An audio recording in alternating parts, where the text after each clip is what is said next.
We know how to work with if statements, and we know how to work with functions. In this lesson, we'll learn how to combine the two. This is a fundamental concept in programming, so please pay attention. You'll encounter it quite regularly when coding.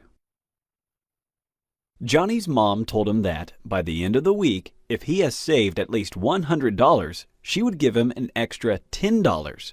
If he did not manage to save at least $100, though, she would prefer not to give him the extra cash. Clear? Now, let's define a function called add10, which takes as a parameter the unknown m that represents the money Johnny saved by the end of the week. What should we tell the computer to do? If m is greater than or equal to 100, then add 10 to the saved amount. If it is not, return a statement that lets us know Johnny should save more. That is, if m is greater than or equal to 100, let m assume the value of m plus 10. Yes, it is what you saw.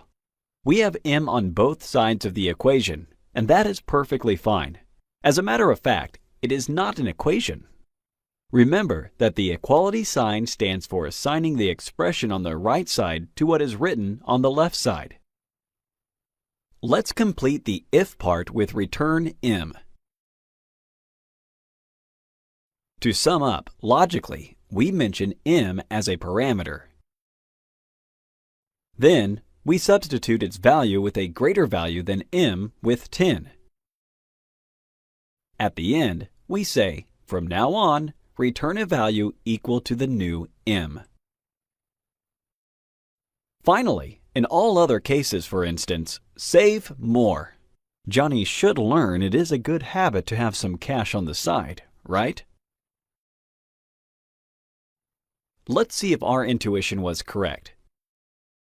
Add 10 of 110. Good, 120. And if m was equal to 50, amazing! Everything is correct. When you think of it from a logical perspective, it makes sense, doesn't it? What would you use a computer for? To solve problems for you.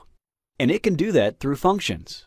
You'll most probably need to ask the machine to execute something if a given parameter is within certain limits, and ask it to execute another thing if the parameter is beyond these limits.